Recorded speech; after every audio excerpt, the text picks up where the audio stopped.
I am Krishna Prasad, Best Practices Officer at Wasa, and this morning my presentation will be the application process for the building development and plumbing inspectorate. So this is the unit that customers come to for approval for their plumbing systems, internal of the buildings, including swimming pools and new sewer connections and so on, right? There are two stages to this approval process. Of course, the isometric design approval, which is part and parcel of the application process, and the inspection, testing, and completion certificate, which is the second stage of the process. So the application requirements, the application form with the required information on the form. Now, there's one specific form with the prescribed requirements on it, but you must have from the District Revenue Office the endorsement of the form, showing that the parcel, the property is approved for that particular purpose that you're going to use it for. Let's say, for the sake of argument, the simplest one is the single-family residential. So you take that to the warden's office, you have it stamped, where you pay land and building taxes, and you bring it back with the necessary information. Now, these must be, at this point in time, submitted only by a licensed sanitary constructor, right? So he or she would sign it off, and we'd have a copy of their license. The owner has to give you authorization to do it. So a copy of, they would sign the form, and a copy of their ID would verify that that is their signature. And an up-to-date bill for the Wasa service. There may be existing services to the property. A water connection may have been a development that has been previously approved. There's a metered connection, water connection to the lot, and probably a sewer connection. And we would have been billing you from day one for that meter, where there's a minimum charge. So if you have those services already, you attach it to the application form, so it makes referencing it easier. And you may require town and country approval, outline approval, for your plumbing application, for everything except a single-family residential. So you're going to develop multifamily residential, etc., commercial, industrial, whatever else it is, that requires an outline approval. Right, so the designs that are submitted, again, it's A1 size, and in this instance, the drawings are to scale, 1 in 100 minimum. And these would show the site layout of the show the building footprint in relation to the property boundaries, a reference point, water and wastewater connection points if available. You'd show the water layout, so you show the floor plan with the rooms, really where the fixtures are to be located. A wastewater layout, again showing the fixtures and the proposed piping and so on for the building, where swimming pools are to be installed, the schematics of the swimming pool, where wastewater treatment systems are to be installed, whether it is on lot or ATU or treatment plant, whatever else it is. Again, the detailed drawings and the calculations are required. I think we should note in some instances where a plumbing application comes in, depending on what it is, it may be a commercial building, a separate building development application may be required. For the purposes of the initial building development, you may have indicated that this particular block of land is for commercial or institutional use, and you didn't indicate what that specific use is. So we may have provided, let's say, a 1-inch water supply connection to that property, but now you propose to install a multi-story structure for different purposes and so on. The water connection that would have been initially provided is no longer sufficient. So we may have to do a feasibility again on that particular spot. So in those instances, a building development application may again be required and go back through the process that we would have dealt with before. Right, when no sewer connection is available, well, again, on lot system or treatment plan, depending on our feasibility. So in those instances, the building development application becomes applicable again. So when you satisfy the requirements of application and you submit it, the isometric design approval. So the designs are reviewed to ensure that the fixtures, fittings, pipings, etc., conforms to the requirement of the National Plumbing Code, right? Once acceptable, it meets the requirements, design approval is granted. Where it's not acceptable, where your proposed design varies from the requirements of the code, we would indicate where those deficiencies are in writing to the LSC and send him a letter with it. At that point, a resubmission of the design you correct the deficiencies so that your proposed design conforms to the requirements of the plumbing code, and you resubmit. Of course, again, a resubmission fee applies, and we'll talk about the fees as we go along. Right? Assuming that the designs meets the requirements and we approve it, the installation begins. When the installation begins and the pipes are installed in the walls and what have you under the slab, you request a roughing inspection. The licensed sanitary constructor will request that inspection. An inspector will come out, verify the class of the pipes, the weight, the grading of the piping, and so on. And then we'll issue you a letter, an approval to cover up those pipes and so on. Then after that, you'll request a final inspection. So we'll come and we'll verify that the fixtures and fittings and so on connected to the piping as it should be, that it corresponds with what was approved. Because sometimes there may be variations, so we'll look at that, and the approval is granted after that.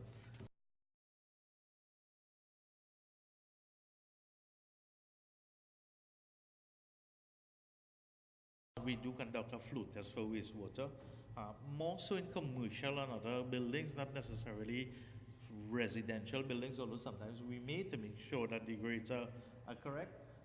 Pressure test is conducted for water systems in buildings, except single-family residential. You have to have a minimum pressure 7 psi, the furthest fixture.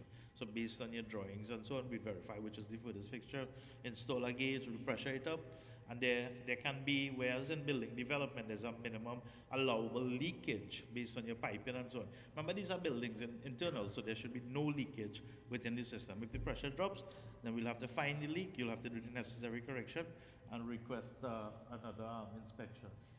After that, the approval for water connection and the sewer connections are recommended and granted. Where a sewer connection has to be done, we would conduct a sewer feasibility where the licensed sanitary constructor and the plumbing inspector go out and decide, they verify what has to be done, the depth of the main, the amount of piping, whatever materials may be required and equipment and so on.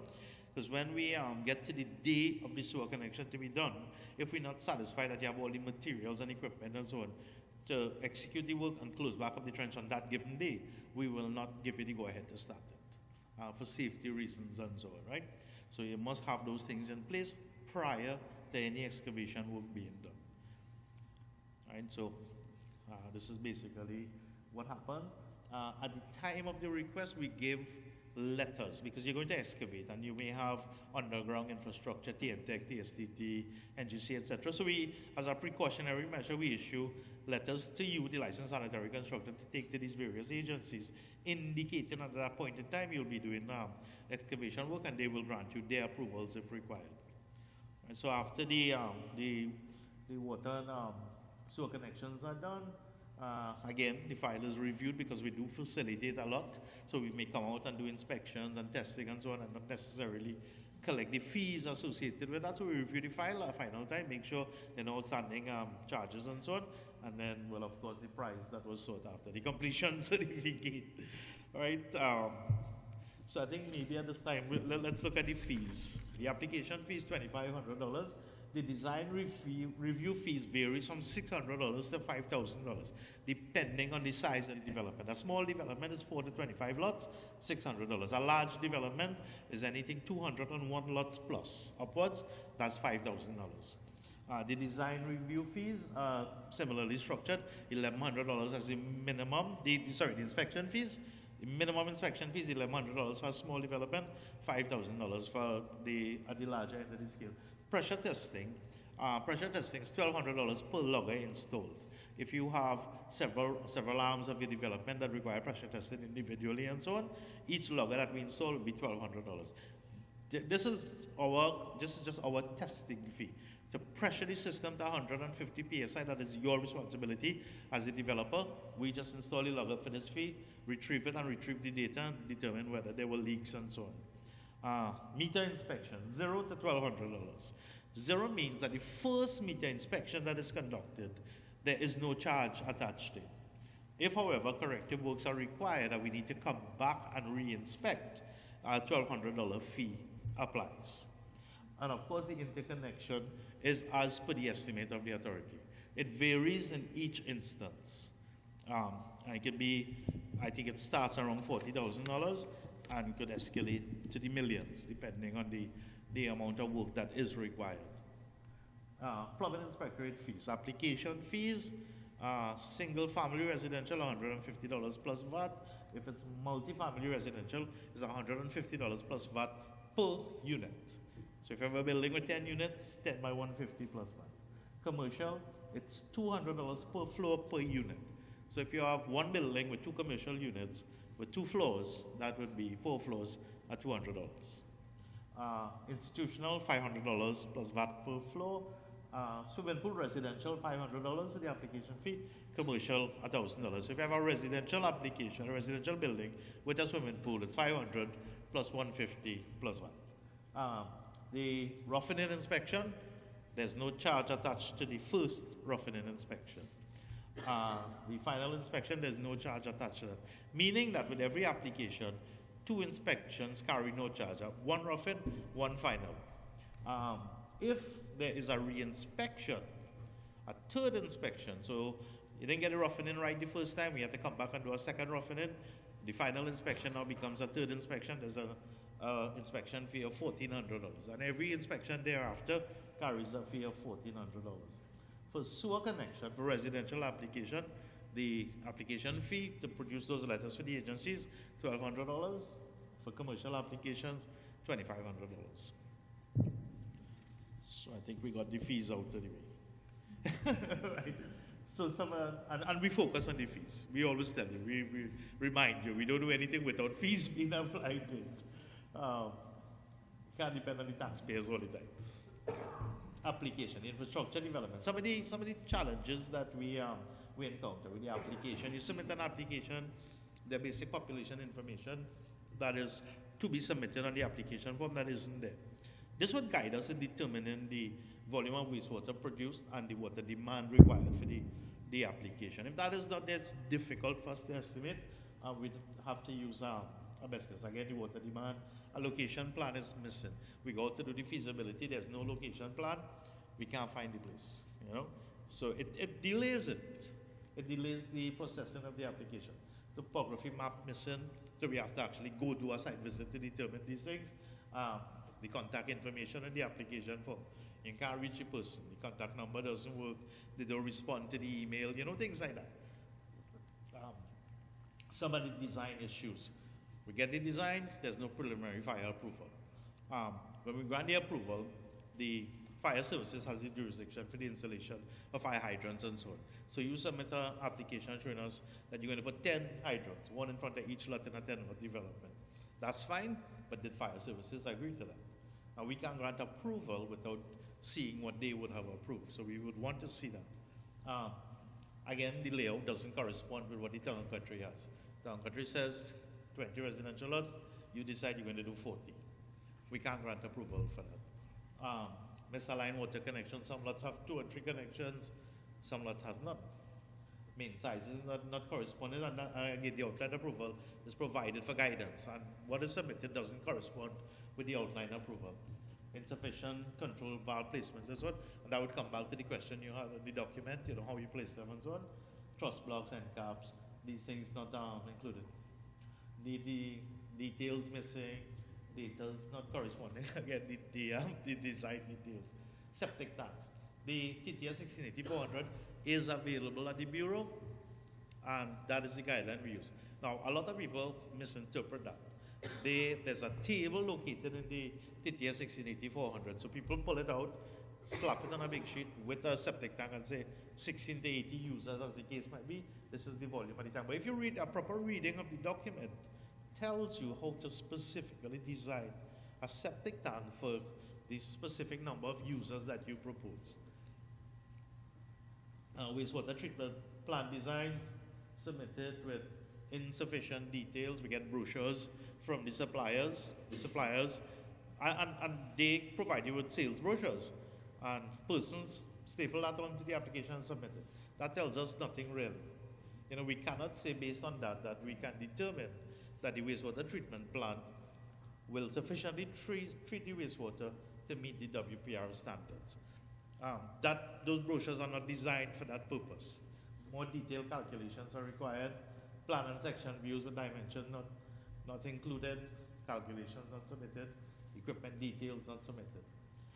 Some of the plumbing compliance issues, the attachments that are required are not contained on the application for the required designs are not submitted. We started to review the designs, and all the water designs are there, but none of the wastewater designs. Isometric and floor plan doesn't match, wrong scale, wrong size sheets, insufficient fixtures shown, and the licensed sanitary constructor will tell you, based on the plumbing code for a single family residential application, there's a minimum of 5 basic fixtures that must be shown. So we get designs without those things. We get an isometric for one building and a floor plan for another building. They don't correspond. Chalk and cheese. So there's no way we can approve it. Fittings are excluded. Wrong fittings are shown. Insufficient labeling. The venting is inadequate, and one of the more important parts of the plumbing and the wastewater disposal system submitted without any prior approval, no outline approval, or no sufficient justification, for the wastewater system.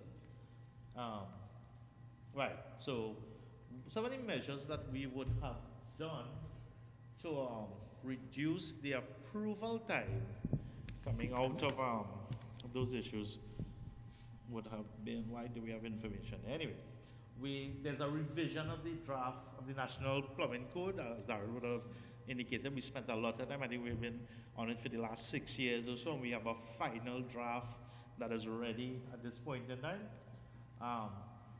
Right, so the development of the water and the wastewater guidelines, which is that secret document that Wasa has had all these years, and we would send you a defects letter indicating that it doesn't conform to this document that we didn't give you access to.